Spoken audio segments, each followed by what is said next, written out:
Hello and welcome to Mr. Fraser's tutorial on how to conduct a fair test and the variables involved in that. So basically when scientists do experiments they want it to be as fair as possible. So to do this they have certain variables that they'll adhere to and stick to throughout the experiment. And a good way of remembering the different variables is a saying which goes, cows move softly. So the cows indicates, it stands for the C, which is to change something. And that's also known as when you change something, it's the independent variable. Then the mu is for M, for measure something, which is the dependent variable. So that is dependent on what you're changing, so the independent variable. So when you change it, it's the independent variable. When you measure something, it's the dependent variable. And softly is when you basically keep everything else the same, and they're the controlled variables. So you change one variable, change one thing, you measure something, but then you try and keep everything else the same. So the independent variable, as I said, is the one thing you deliberately change in your experiment. So you can see on the screen there, if I was to do a paper helicopter experiment, I might change the length of the rotors. So doing a helicopter, testing a paper helicopter with a length of 3 centimeter rotors, then 6 centimeter rotors, then 9 centimeter rotors.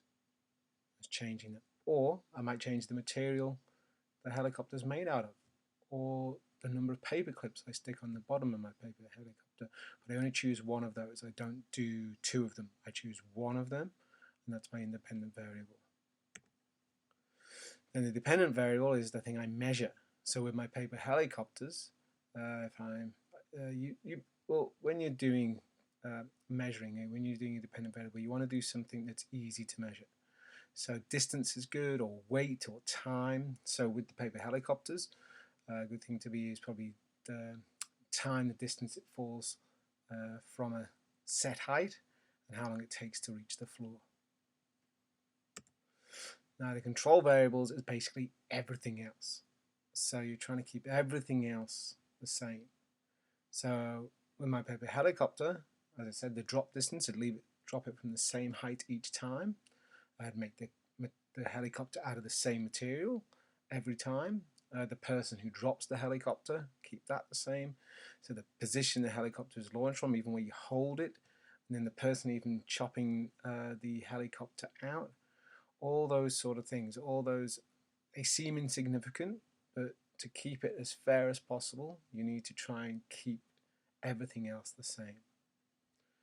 Now, not all experiments need a control, but some definitely do need a control. As an example I put here is if you were testing the browning of apples, and you're basically trying to stop the browning of apples by adding different materials to that, you would want to leave a segment of apple that you don't add anything to. So at the end of the test, you've got something to compare it to, so you actually know whether those things you've added to the apple have stopped it going brown, or have possibly even made it go worse.